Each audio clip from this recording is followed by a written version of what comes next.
we have someone who's standing beside us that we can depend on, it makes us stronger, not weaker.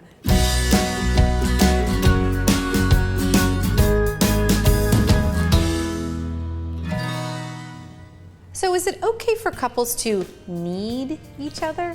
Well, the short answer is absolutely yes. I believe that we're wired for dependency and interdependency. I think when we hear the term something like codependency, that's completely different. That's when a relationship is unhealthy or it's out of balance. Maybe there's abuse or addictiveness or obsessive behavior or something else. But I believe that if we can ask for our needs to be met by somebody and we are bonding and we spend time together and we can honestly say that we can rely on and depend on our partners, that's a very, very positive thing, and that's part of a healthy relationship. In a codependent relationship, one person is regulating their emotions based on the other person. In a loving relationship where people are needing each other and depending on each other, they're attuned to one another and they're responding to the other person. They're not working their own issues out. So neediness and dependency really is about how we can be ourselves and be with our partner at the same time. And that takes a certain level of maturity, emotional maturity, and also life experience. Some families are very connected and they reach out and they call each other every day and people check in, but other families are not like that. So some people's dependency needs are greater than another person's dependency needs. And the challenge for couples, you never quite know what that mix is going to be. So some people are more comfortable with a little bit of connection. Some people really like lots of connection and do everything. But couples have to learn how to make that dance work, right? How much time and how much closeness. And they actually resonate and modulate each other over time if they're paying attention to that.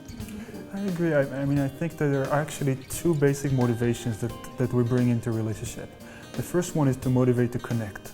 We want to feel close to with each other. We want to feel loved. We want to feel cherished and appreciated. We want to feel like we're on the same team. At the same time, we also want to be our own individual self. We want to do it with another person. We want to feel that just being me, the way I am with my uniqueness and my difference, could be received, could be welcomed, and actually even supported. And sometimes I think when relationship has, connection is dominant, but not enough also the individual side, you start to feel like you're missing something, like you're giving up something rather than you're being nourished by it. But when there's too much individuality, and I think when people say don't be needy, they mean too much individuality, you actually become lonely, you become disconnected. You're just two islands or like roommates living with each other rather than partners. Yeah. So you really, for an interdependent relationship, you really want to have both motivations supported at the same time. It's interesting because people come into my office, into my institute, and they tell me, men and women tell me, I can't turn and ask my partner for caring and comfort and support and recognition, and because it's weak. I'm weak. I'm not really, and they will despise it. And what I tell people is, we know from science that those needs for comfort and connection are wired into your brain. And actually, when we have someone who's standing beside us that we can depend on, it makes us stronger, not weaker. The research is unassailable. We know, it's not an idea, it's a fact. We know that the strongest and most resilient of us, the ones who deal with stress better, the ones who go out into the environment and deal with the environment best, the ones who live longer, who are healthiest, are those who can turn to other people, ask for support, give support. That connection is a resource, it's a source of strength for us. It's not a weakness.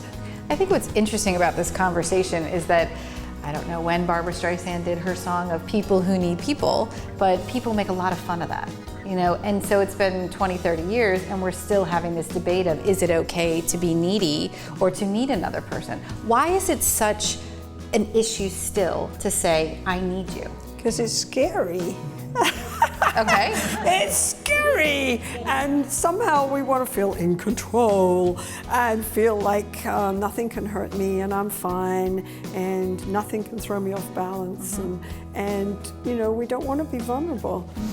And Melanie, I think part of what makes it difficult for people to ask for their needs to be met is we've developed patterns, we've been imprinted very early, and if some of the first relationships you've had with your parents when you're a child, if your needs weren't met, people learn to be very independent and very self-contained. And so then when they become adults, it may not seem as natural for them to go and ask for their needs to be met. Right. And sometimes they have to learn it and learn that it's okay.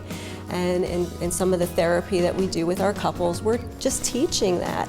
But the underlying part of it is that needing somebody is good and it's positive. So the answer to the question, is it okay to need someone? Yes. Absolutely. And if you need help trying to understand why that feels uncomfortable for you, perhaps it is time to check out a therapist and see if there's someone who can help you understand that. Yes. Yeah.